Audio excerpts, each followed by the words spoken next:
Inspector Vijay Thakur Surendra Singh की हवेली पर चंदन को गिरफ्तार करने पहुंचे थे।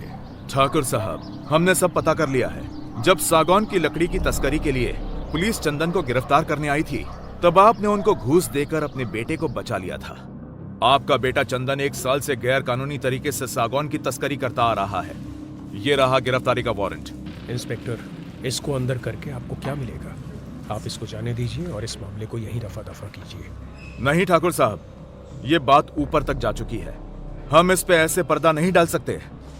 ये मुमकिन नहीं हो पाएगा। आप भी कैसी बात कर रहे हैं? आप साथ दें तो कुछ भी हो सकता है और हर चीज की कीमत होती है। आप बस दाम बताइए। आपको मैं मना नहीं करना चाहता, लेकिन असल बात कुछ और है। आप बताइए तो सही। ये केस खुलेगा तो किसी ना किसी को तो जिम्मेदारी लेनी ही पड़ेगी। मैं समझ गया आप क्या चाहते हैं। इत्मीनान से रहिए, हम उसका भी बंदोबस्त कर देंगे।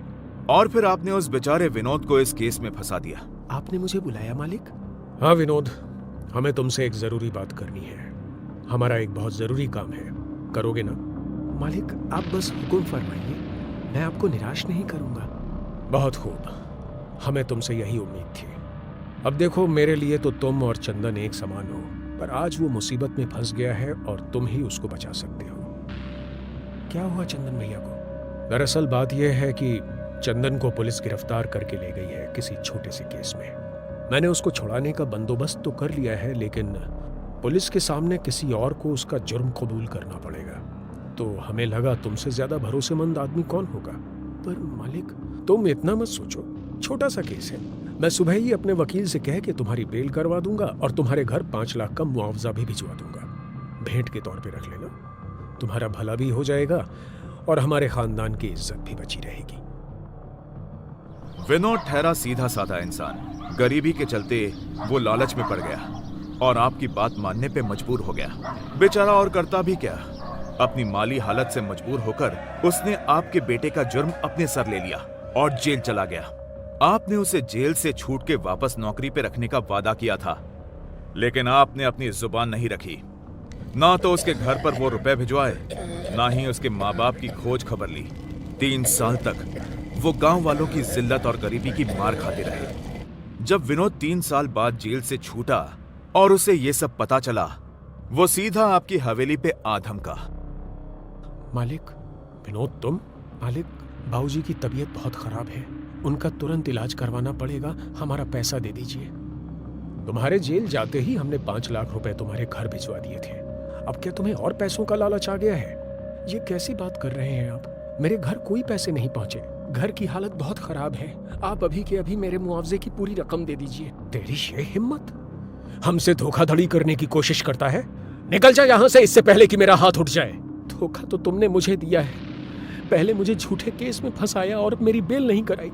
मेरे घर वालों को कितनी जिल्लत झेलनी पड़ी तुम्हारे बेटे की वजह से, और अब मेरा पैसा छीन रहे हो। एक बात कान खोल कर सुन लो, मैं चाहूं तो अभी बड़े साहब को जाकर सब सच बता सकता हूं। गांव भर में तुम्हारी बची खुची इज्जत भी चली जाएगी और तुम्हारा ये नालायक बेटा भी जेल चला जाएगा। सीधे तरह से मुझे मेरा पैसा और नौकरी वापस कर दो, वरना अच्छा नहीं होगा। विनोद की धमकी से आप डर गए। आपने उसे पैसे देकर वापस भेज तो दिया, लेकिन आपके दिमाग में डर बैठ गया कि अगर विनोद ने गांव में सच बता दिया तो आपकी झूठी शान मिट्टी में मिल जाएगी। इसलिए उसके जाने के बाद आपने चंदन से कहकर उसे रास्ते से हटा देने का बंदोबस्त कर दिया। उसी रात चंदन और आपके नौकर कल्लू ने मिलकर विनोद को जान से मार डाला। जब इतना सब जान ही लिया है तो ये भी सुन लीजिए। ये सच है कि मैंने विनोद पे जुर्म कबूलने को मजबूर किया था, जिससे कि मेरी खानदानी इज्जत बनी रहे। अब क्या करें, जब औलाद ही ऐसी निकले तो आदमी और क्या कर सकता है।